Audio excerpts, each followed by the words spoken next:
உங்க மேல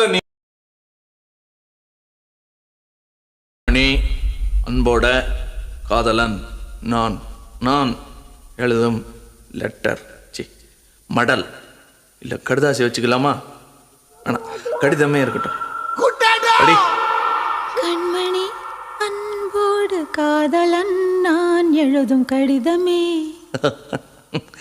பாட்டாவே படிச்சிட்டியா? அப்ப நானும் மனிதர் உணர்ந்து கொள்ள இது மனித காதல் அல்ல, அதையும் தாண்டி புனிதமானது.